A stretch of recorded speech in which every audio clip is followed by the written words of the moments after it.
Sa kabila ng tungkulin, Chapter 5, Ending. Upang maiwasan ang iskandalo, minabuti ni Isa na magbitiw pansamantala. Hindi ko kayang masira ka, Cassandra.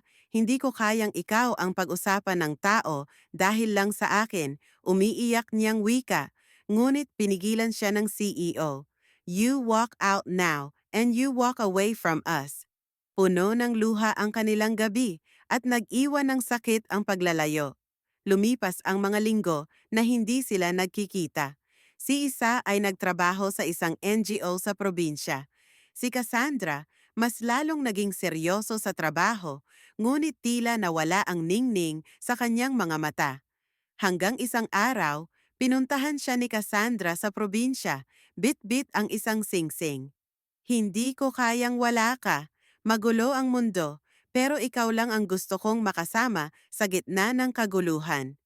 Bumalik si Isa sa Valmores Group, hindi bilang sekretarya, kundi bilang executive assistant. May bagong posisyon at may bagong respeto.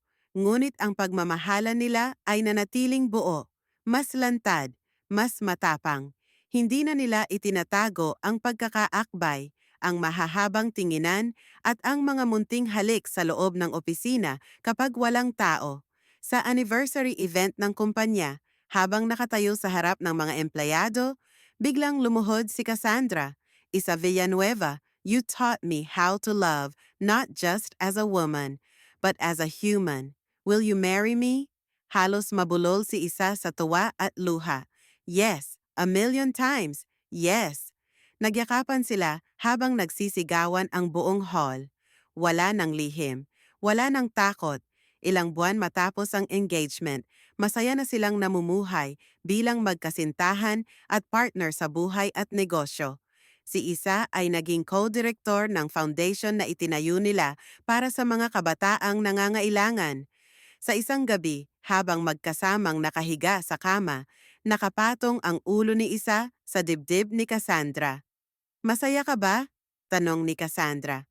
Masaya, kontento, sagot ni Isa.